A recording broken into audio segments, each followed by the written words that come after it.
Hello, hello, hello. Oh, day 4 of 12 Days of Hope for Heidi Ellen. And I think there's going to be more than 12 because I just keep finding recipes. And if you are a subscriber, you just got the notification. If you heard that ding, that was my phone saying, hey, live on this channel. So welcome, welcome, welcome. Tonight, we are going to be making, using the Heidi Ellen cookbook, page 57, the 7-layer cookies. So on page 57 in the Heidi Ellen cookbook is 7-layer cookies, and these are from Grandma Searles, my grandmother. And this is probably one of my favorites. It's so good. And my husband doesn't like it because it has coconut, which is better for me. So let's get started. All right. So this recipe is really easy. This will probably be one of our shortest videos. I need 1 cup of breadcrumbs with a stick of butter. Okay. So I'm going to be using my Epicure rectangular steamer because it really is just the right size. So 1 cup of breadcrumbs. All right. Bada bing, bada boom. And a stick of butter, and we're going to melt the butter with the breadcrumbs. I'm just going to put this in the microwave for about a minute. All right. And this recipe is so easy. And I used to think that, wow, Grandma spent all day making this. I'm so special. It's so easy and fabulous and wonderful. All right, so I'm just going to put that in, set it to go. I've already opened up the sweetened and condensed milk. You do not want to use evaporated milk. It has to be sweetened and condensed milk. And then what we're simply going to do is in a 13 by 9 pan, and I got one that was from my Secret Santa, Mary Jarrett, when I was working at New Haven Elementary School. I believe she has some recipes in that cookbook. And you spray it. Okay. I'm using just a ghee blend. I got it at Aldi. All right. So when we take out the breadcrumbs in the butter, we're just going to mix them together, and then we're going to pat it into the bottom of this pan. And this is where it's really cool because it's so easy. I'm sporting reindeer antlers today. And the elf, can you see him? I'm pointing on the screen like you can see me pointing. There's my elf watching me in the kitchen again. Okay, so that's done. Take that out. Push you down a little so you can see what I'm doing. I'm just going to grab my corner spatula and just stir the breadcrumbs in the butter. All right.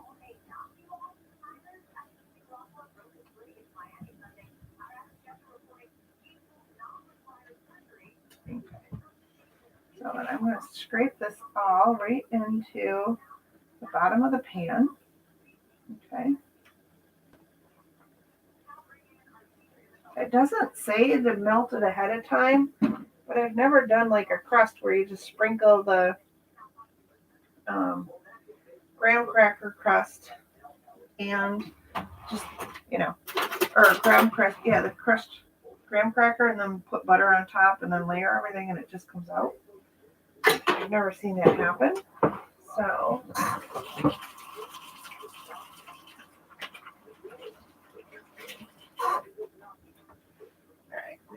So I have that in, and I'm just going to use my fingers.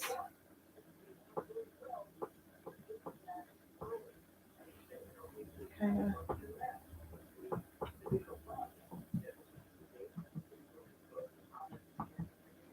Maybe this isn't a 13 by 9. I don't think it is. I think it's a little bigger.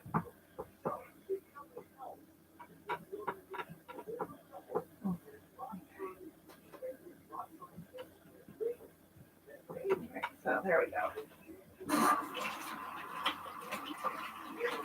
So I just patted it down with my hands.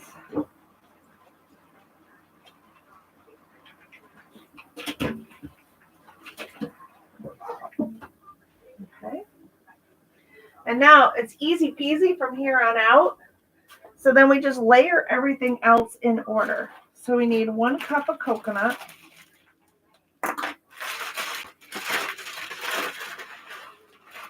This might be a little bit more than 1 cup of coconut, but it would leave like a 1/4 cup in the bag, and I'm not going to just leave a 1/4 cup in the bag.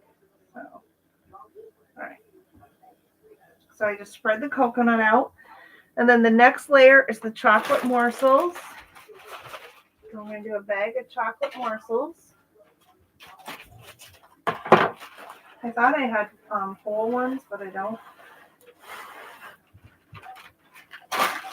It actually says 6 ounces, and the bag is not. The bag is 12, so I doubled the chocolate. But I swear my grandmother used a bag of each whenever I watched her make this. All right, and then the next thing is butterscotch morsels, which I have mine open and recycled creamer jars and washed them out and dried them. And then I store and it holds 2 bags, or not 2 bags, a bag of the butterscotch.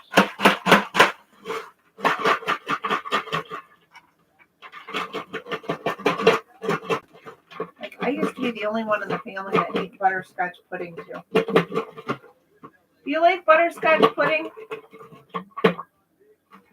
Why? Yeah. Okay, so I have graham crackers, a layer of coconut, a layer of chocolate morsels, a layer of butterscotch morsels, and then you can do chopped walnuts if you want. Do we want to? I think let me see. If I have chopped walnuts in here, we'll do them. If I don't, we won't.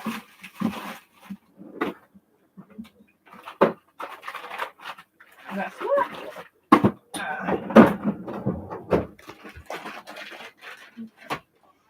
They're not chopped, but we could chop them really quick.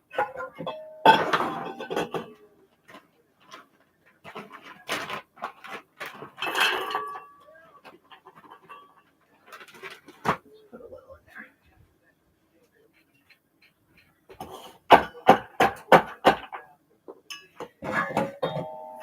Need a bigger bowl.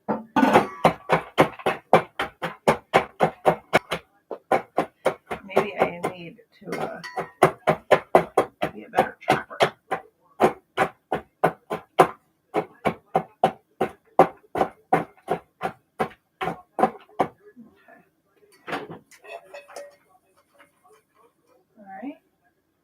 I just did a few.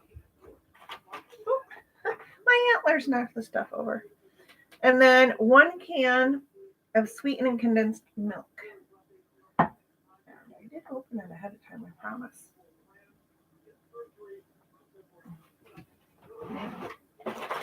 Maybe.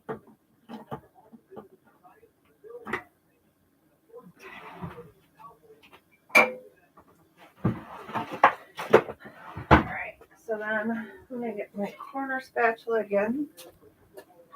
And you just want to drizzle it.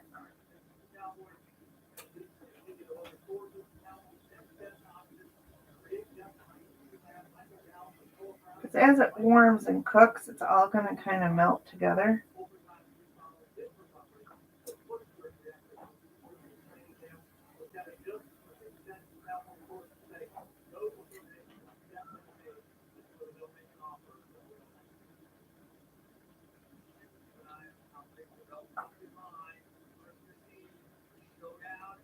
Alright, so, sorry, like, I stopped talking.